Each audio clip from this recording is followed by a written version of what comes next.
Press the subscribe button and hit the bell icon to never miss a video from Smita Aura. Hello everyone and welcome to Smita Aura. आज मी आली आहे माझी best friend Shrilekha Satam हिच्याकडे.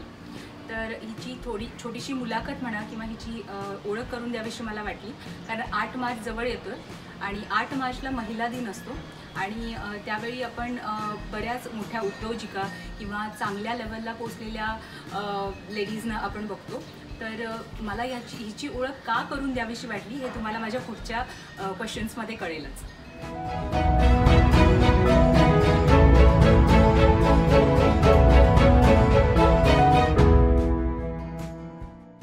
Hello Shrilekha and welcome to Smita Aura. Thank you Smita, thank you so much. That was a very lovely introduction. Shrilekha, तुम्ही नाही म्हणताय ना, तू तुझ्या करिअरची सुरुवात कशी केलीस आणि त्यामध्ये तुला काय अप्स अँड डाऊन्स फेस करायला लागले ते माझ्या व्ह्युअर्सना प्लीज. Hello everybody. पहिला म्हणजे I would like to thank Smita for giving me this platform. And असं कोणतरी करणं ह्या समाजासाठी खूप गरजेचं असतं, because there are many ladies who are doing several things पण त्या कधी पिक्चरमध्ये येत नाही. I really appreciate Smita for getting all of us on this platform. Okay, now if I have to talk about my career. माझ्या करिअरची सुरुवात 1998 when I was just 20 तेव्हा झाली आणि माझा फर्स्ट जॉब होता तो BPL मोबाईलमध्ये ॲज अ टेलिकॉलिंग एक्झिक्युटिव्ह होता. But from day one I was very passionate about working career, because मी माझ्या वडिलांचे अपडाऊन्स खूप बघितलेले होते. त्यामुळं earning the right kind of money was always there behind my back. माझ्या घरातलं वातावरण खूप प्रोफेशनल, प्रत्येकजण अब्रॉडला जाऊन आलेलं होतं, करिअर ओरिएंटेड होतं, डिस्कशन्स त्या लेवलचे असायचे. त्यामुळे तसा बॅकग्राऊंडही मला मिळाला आणि माझ्या करिअरची सुरुवात BPL मोबाईलमधून झाली. लकीली लोकं चांगली होती आणि मला करिअरला वाव चांगला मिळाला. त्यामुळे मी BPLमध्ये टेलिकॉलिंग एक्झिक्युटिव्हपासून कस्टमर केअर एक्झिक्युटिव्ह, मग कॉर्पोरेट इन्चार्ज, मग असिस्टंट मॅनेजर स्टोअर्स आणि मग कस्टमर सर्व्हिस मॅनेजर, अशी माझी ब्युटिफुल जर्नी 10 वर्षाची होती व्होडाफोनवर. ऐकून खूप छान वाटलं श्री. तर मला हे विचारायचं होतं की तू ज्या या लेवलपर्यंत पोहोचत गेलीस तर ह्याला तुझ्या घरच्यांची कितपत साथ होती? मी करिअर करत असतानाच माझं लग्न झालं 2003मध्ये. माझ्या वडिलांनी माझ्या हजबंडला, दॅट इज गिरीशला, खूप क्लिअरली सांगितलेलं होतं की तिला तिचं करिअर करू द्या आणि मी तितक्याच जबाबदारीनं माझं करिअर आणि माझं संसार अजूनपर्यंतही सांभाळलेला आहे. हो, मी बघते, कारण जसं मी तिला म्हणते जर मॅनेजमेंट कोणी करावी तर श्रीलेखाने करावी, कारण प्रत्येक गोष्ट जागच्या जागी आणि कुणाला कुठलं काम दिलं पाहिजे हे ती परफेक्ट करू शकते. थँक्यू. हो, if you are a working women ह्या 2 क्वालिटीज तुमच्यात असणं खूप गरजेचं आहे. First is work balance life करणं खूप गरजेचं आहे. Then it's you can be very successful in your career, because तुमच्या घरी काही ठीक नाही आहे आणि तुम्ही तुमचं करिअर करताय, it will not help you. 2005 साली मला मुलगा झाला, Aditya. And Smita, I would like to tell you की तेव्हा BPL मोबाईल नुकतंच वोडाफोन झालेलं होतं आणि वोडाफोनला स्ट्रेस होता की मला आता मुलगा झाला त्यामुळं मी नोकरी सोडेन. त्यामुळे त्यांनी काय केलं की इथे आदित्यला मी जन्म दिला आणि त्याच्या एक 15th डेला माझं प्रमोशनचं लेटर घरी आलं. So I was not on job for 1.5-2 months, but still they promoted me. हे माझ्यासाठी खूप मोठं होतं. त्यामुळं माझ्या कलिग्सनी पण मला, माझ्या कंपनीनी मला तशी साथ दिली, माझ्या नवऱ्यांनी, माझ्या आईवडिलांनी पण मला तशी खूप चांगली साथ दिली. And that's how my journey came to Vodafone. पण आपण म्हणतो ना, एक स्टॅग्नन्सी येते कुठल्याही जॉबमध्ये. तो माझा फर्स्ट जॉब होता, 10 वर्ष झालेली होती आणि आता झोनल मॅनेजरच्या पलीकडे तिथे पोस्ट नव्हती. सो ती पोस्ट घेण्यासाठी मला 4 वर्ष थांबायला सांगितलेलं होतं, but that was not possible because I was very career oriented. So मग I took up my next job with ING. It was a very good journey. मी एक्स्ट्रीमली सेल्स ओरिएंटेड होते. 2 ब्रांचेस माझ्या अंडर होते. तिथेही मी top performer म्हणूनच ओळखली जायचे आणि तिथून माझी जर्नी गेली ती डॉयचे बँकला गेली. तिथे मी 1.5 वर्ष होते. तिथे मी पॅन इंडिया टॉप परफॉर्मरच होते. लास वेगस आणि अनदर ट्रिप्स मी क्वालिफाय पण केलेले आहेत तिथे. अँड देन मला ब्रांच हेडची अपॉर्च्युनिटी आली परत ING बँकमधून. दॅट इज वेअर मी कोल्हापुरातली यंगेस्ट ब्रांच मॅनेजर कुठल्याही बँकेची असू शकते ती होते. आणि I was been looked upon as a very tough competition की जेव्हा आम्ही मार्केटमध्ये जायचो. So I could actually know की people are following to know की कोणता क्लायंट आम्ही आता क्रॅक करतो. So it was a very passionate journey. माझी टीम माझ्यामुळे खूप मोटिवेटेड ठेवायची. मी I use to be always passionate. मी स्वतः खूप काम करायचे त्यामुळं ऑटोमॅटिकली माझी टीम देखील काम करायची. असं श्री असं म्हणतात खरं की तू आता एवढी तुझी मोठी जर्नी झाली की असं म्हणतात की खूप प्रमाणात म्हणजे लेडीजना हे केलं जातं, दबाव आणला जातो कुठल्याही गोष्टीसाठी. असं तुला कधी वाटलं का? हो. When I was with I had the most toughest boss. म्हणजे इतका टफेस्ट की 9:30ला घरी येऊन सुद्धा रात्री 9:30ला घरी येऊन सुद्धा ही यूज्ड टू से इतने जल्दी घर आ गई नहीं, ये रिपोर्ट अभी भेजो घर से निकलो. खूपदा स्मिता असंही झालेलं आहे की मी घरी 9:15ला येऊन सुद्धा मला परत ऑफिसला जाऊन एखादा रिपोर्ट घ्यावा लागलेला आहे. पण अशा वेळेला गिरीशनी, माझ्या आईंनी आणि आदित्यने मला खूप चांगली साथ दिली. हे समजून घेतलं की तिचा जॉब आहे आणि हे करणं तिला गरजेचं आहे.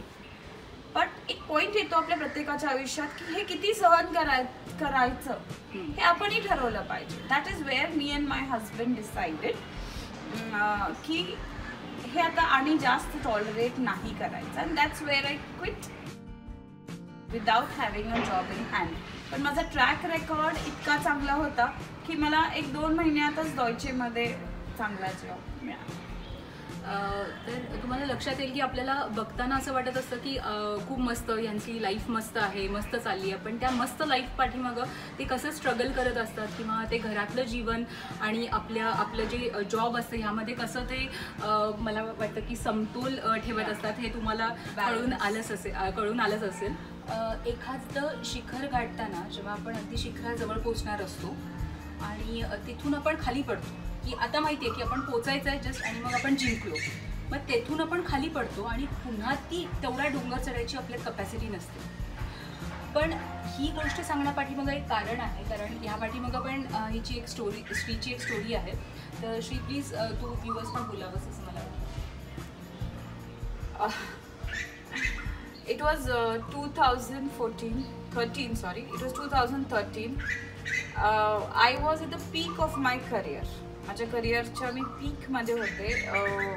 येस बँकची मी बिझनेस ब्रांच लीडर होते. Youngest, most performing, very passionate, very good looking also. So असं म्हणतो की नाही आपण की देव छप्पर फाडून देतो. It's like best job, best house, best husband, best child. So everything ज्याची कुणालाही खूप हेवा वाटेल असं आयुष्य होतं. I had people coming up to me and saying की Shrilekha you have the best life. त्यावेळी ती लोक हे बघत नव्हते की त्याच्या मागे कष्ट देखील खूप आहेत हे सगळं अचीव करण्यामागं. आणि तो एक दिवस येतो 26 ऑक्टोबरला की जेव्हा you are detected with lymphoma. Lymphoma is a type of cancer.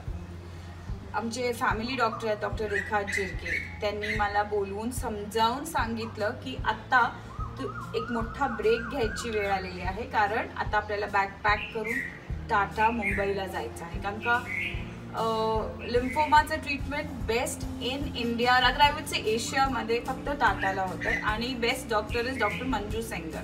मग आम्हाला 2 चॅलेंजेस होते की तीच डॉक्टर पाहिजे डॉक्टर मंजू सेंगर आणि वेळेत ट्रीटमेंट सुरू व्हायला पाहिजे. कारण शेवटी एव्हरीबडी नोज की कॅन्सर म्हटलं की भीती ही येतेच. आणि मग माझी जर्नी सुरू झाली की फ्रॉम नंबर 1 टू नंबर 0 आहे आपण आत्ता हे ॲक्सेप्ट करायचे. Because Smita by this time I had to resign the best position.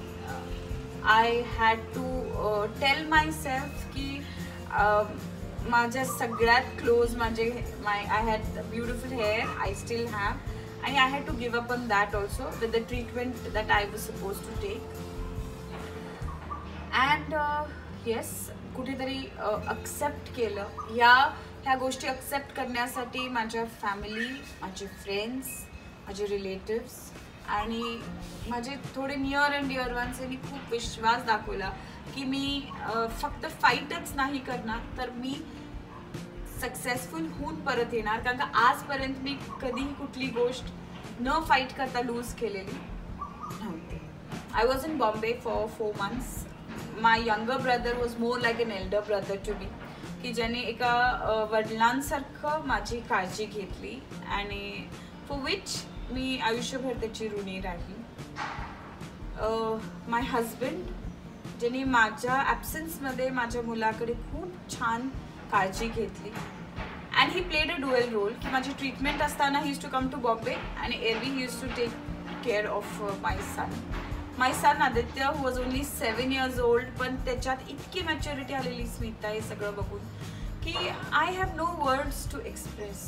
And then my mother, जिने सगळं सोडून मला ह्यातून बरं करायचं इतका विडा उचललेला होता आणि 4 महिने माझ्याबरोबर मुंबईत माझ्या भावाबरोबर राहून स्वतःचा कसलाही विचार न करता माझ्यावरती मी हे दिवस काढले. ट्रीटमेंट संपून परत आले. मग एक खूप मोठा चॅलेंज होता ह्या समाजाला फेस करायचा, कारण आपली एक ह्या 14 वर्षात एक इमेज झालेली होती आणि आत्ता जेव्हा मी परत येते त्या इमेजमधला 1% देखील माझ्याजवळ नव्हता. पण ह्या काळात मला हेही समजलं की आपली लोक कोण आहेत. तात्पुरती आपल्या आयुष्यात वाटा देणारी लोक कोण आहेत आणि रॉक सॉलिड लोक म्हणतो ना आपल्याबरोबर राहणारे, ते कोण आहेत. माझ्या घरातल्यांनी माझी खूप साथ दिली. पण मी हेही तुझ्या व्ह्युअर्सना सांगू इच्छिते की तुम्ही स्वतः आतून खूप अशा परिस्थितीत कॉन्फिडेंट राहणं गरजेचं आहे आणि हे स्वतःला समजून सांगणं गरजेचं आहे की from now 3 years this is not going to matter. म्हणजे मी माझी परिस्थिती आज अशी आहे पण 3 वर्षांनी मी अशी असेनच असं काही नाही. आणि आत्ता तुला बघितलं कोणी म्हणूच नाही शकणार. आणि मी अजून सुद्धा तिला म्हणते की त्या जागी तू होतीस म्हणून तू इथंपर्यंत आलीस. आणि हे काही मी तिच्या समोर कौतुक म्हणून म्हणत नाही, तर बाहेर पण मी लोकांना सांगते की ती आता ह्या लेवलला पोचली आहे हे फक्त तिच्या हातचंच काम होतं किंवा तीच करू शकली असती. कारण मी बघितलं तिला फाईट करताना आणि त्या वीकनेस मधून ती कशी बाहेर आली हे सुद्धा मी पाहिलंय. Viewers, here I would like to tell you की जेव्हा मला माझ्या स्वतःवर विश्वास नव्हता तेव्हा माझी ही बेस्ट फ्रेंड स्मिता हिने मला सायकलवरून ऑल द वे शिवाजी युनिव्हर्सिटीपर्यंत नेलेलं होतं. And then she proved it to me की मी तो फ्लाय ओव्हर सायकलवरून चढून जाऊ शकते. This was a biggest achievement आणि seriously Smita you played a very important and a big role for me की त्या परिस्थितीत सुद्धा तू मला ते कॉन्फिडन्स दिली. तुला माझी कुठेही लाज वाटली नाही बिकॉज तेव्हा I remember I had that boy cut kind of a thing can you know and you use to say की काय do you remember me cap घालून I use to come with you cycling. आणि खूप मजा यायची की आपण 10 किलोमीटर जरी जातो 10 ते 12 किलोमीटर आम्ही दररोजचं सायकलिंग करायचं. And when we quit cycling we had touch 17 kilometers. अगदी म्हणजे जे आम्ही अगदी छोट्या वेपर्यंत चालू केलं ते आम्ही जवळजवळ 17 किलोमीटरपर्यंत आम्ही चालू ठेवलं होतं. आणि आपण एका रॅलीमध्ये पण पार्टिसिपेट केलं होतं cycling participate in a rally. आणि मजा यायची म्हणजे काहीतरी वेगळं केल्याचा आनंद. एनिवेज खरं खूप मी बघितलेलं आहे तिची जर्नी कशी झाली म्हणूनच मला आज तुमच्यापर्यंत हे पोचवायचं होतं. पण श्री मला एक सांग की हे सगळं झाल्यानंतर हे मला माहिती आहे की तू कशी पोचली या लेवलला किंवा तू आता काय करते. तर प्लीज तू लोकांना सुद्धा सांग की तू आता सध्या काय करते किंवा तू कोणाबरोबर काम करते. बाय 2015 मी क्वाईट नॉर्मल सिच्युएशनला आलेले होते की wear I could step out of the house. म्हणजे मी आता घरातून बाहेर पडू शकत होते. फिजिकली माझ्यात एनर्जी होते, थोडी मी प्रेझेंटेबल होते. आणि ह्या काळात मी भरपूर रीडिंग केलेलं होतं, भरपूर स्टडीज केले होते, माझे नोट्स केलेले होते सेल्फ बिल्डिंग वर्कशॉप्सवर, पर्सनॅलिटी डेव्हलपमेंटवर, नॉलेज बिल्डिंगवर. खूपशा ह्या छोट्या छोट्या इनिशिएटिव्स घेऊन मी स्वतःत इम्प्रूव्हमेंट आणलेली होती. And then I started a small company called Edge Panache, जिथं आम्ही ग्रूमिंग, त्याच्यानंतर career development, career counselling, personality development, personality counselling, ह्या सगळ्या गोष्टी आम्ही पनॅशच्या अंडर करत होतो. इतक्यात मला राजेश्री काकडे, ज्या शांतिनिकेतनचे डायरेक्टर आहेत, त्यांनी मला परत जॉबवर येण्याची अपॉर्च्युनिटी दिली, जिथं आम्ही दोघींनी मिळून शामक डावरचे क्लासेस फ्रँचाईज घेतलो कोल्हापूर सिटीसाठी. And that is where my career. Plus we also started a football academy under the name of Knack. So हळूहळू she was the one who had the confidence की yes I can do it. ह्या अशी लोक आपल्या आयुष्यात खूप importance घेऊन येतात. Then I had Sharmila didi and my all aunts who had confidence in me की मी आधीपेक्षाही कॉन्फिडेंट, ब्युटिफुल, मोर नॉलेजेबल होऊ शकते. ह्या काळात ह्या लोकांनी मला खूप काउन्सिलिंग केलं. रादर शर्मिला दीदींनी माझं वॉर्डरोब चेंज केलं म्हटलीस तरी चालेल, माझ्या प्रत्येक लुकप्रमाणे. ह्या छोट्या गोष्टी असतात स्मिता, पण ह्या आपल्याला कॉन्फिडन्स देतात, खूप देतात. Then I would like to thank Ruturaj Patil and Sanjay dada, that is doctor Sanjay D Patil, chairman DY Patil group, ज्यांनी मला परत एक खूप चांगली अपॉर्च्युनिटी दिली ग्रुपबरोबर काम करण्यासाठी. ऋतुराजनी माझ्यात खूप कॉन्फिडन्स दिला की मी कॉर्पोरेट ऑफिस परत सेटअप करीन, त्याचे जे प्लॅन्स आहेत ते मी एक्झिक्यूट करू शकेन. आणि आज मी ह्या लेवलला आहे जिथं मी एक हेड HR अँड ॲडमिनिस्ट्रेटर आहे for the DY Patil group. And immensely happy working because we are doing very good for ourselves. Last year मला प्रतिभाताईंकडून अवॉर्ड देखील मिळाला as a best employee for the DY Patil. अजून ती पार्टी राहिली आहे. Sure. And yes, मी सगळ्यांना सांगू इच्छिते की हो, मी परत जे मी गमावलेलं होतं, माझ्या हार्डवर्क, पॅशन आणि माझ्या घरातल्यांची, फ्रेंड्सची आणि सगळ्यांची साथ भेटली, त्यामुळे मी आज परत हे शिखर गाठू शकले. श्री, एखाद्या स्त्रीमध्ये असे कोणते क्वालिटीज असले पाहिजेत की ते सर्वाईव्ह करता आलं पाहिजे त्यांना लाईफमध्ये? असे म्हणजे तुला काय वाटतं की तुला कुठल्या कुठल्या तुझ्यामध्ये क्वालिटीज होत्या म्हणून तू इथंपर्यंत आली? First thing is I tremendously believe in hard work. म्हणजे हार्डवर्कमध्ये म्हणजे फक्त ऑफिसमधलं हार्डवर्क नाही Smita, hard work is at your home also. ही आपली मानसिक तयारी पाहिजे की घरी आल्यावर देखील आपल्याला 100% सगळं काम करावं लागलं तर केलंच पाहिजे. Second very important thing is खूप नॉलेज गोळा करा. नॉलेज, डॉक्युमेंटरी बघा, पेपर वाचा, बुक्स वाचा, बायोग्राफीज वाचा, जनरल नॉलेजची पुस्तकं वाचा, अपडेटेड राहा. जगात काय चाललंय ह्याची माहिती तुम्हाला हवीच. मार्केट इन्क्लिनेशन कुठे आहे तुम्हाला माहीत हवी. ह्या छोट्या गोष्टी असतात स्मिता, बट तुमच्या रेग्युलर लाईफच्या सक्सेसमध्ये whether she is working or a house maker ह्या माहीत पाहिजे. For instance, if you are a house maker आणि तुम्हाला जगात काय चाललंय माहीत नाही, आजचं मीडिया काय म्हणतंय माहीत नाही, किंवा ॲनलाइज करता येत नसेल, तर तुमचे ओन फॅमिली मेंबर्स तुम्हाला सिरियसली घेत नाही. So one very aspect I always tell everybody is please read and collect as much knowledge you can. Second is time. Quality time is a must. Whether again I would say if you are a working woman or a house maker, की तुम्ही तुमच्या फॅमिलीबरोबर किती quality time spend करता. मग तो अर्धा तासही का असे ना, पाऊण तास असे ना, किंवा 1-2 तास असे ना, क्वालिटी टाइम स्पेंड करणं खूप गरजेचं आहे. For example, after a hard working day we 3 hours sitting and each one of is on our mobile and then we are together for 1 hour. It's like we are not together. आता आम्ही देखील हा नियम काढलेला आहे की once we come home we are not on WhatsApp or on phone, so that we get time to discuss with each other. Similarly for working women I would like to tell की आपण maximum 8 तासच काम करू शकतो, पण ते 8 तास जर तुम्ही क्वालिटी टाइम दिला तुमच्या कामासाठी तर 8 तास भरपूर आहेत. काही लोक म्हणतात नाही माझं काम संपत नाही, होत नाही, असं काही नाही आहे. तुम्ही 8 तासातले जे 60 seconds तुम्हाला 60 minutes मिळतात त्याचा पुरेपूर उपयोग करून घेतलात तर डेफिनेटली 8 तास 8 hours is more than enough. I still remember, Smita, initially when I told my father, I cannot complete my work in 8 hours. He said to me, you are inefficient. तो efficient नाही आहेस. ते ठराविक गोष्टी माझ्या मनावर इतका इम्पॅक्ट करतो.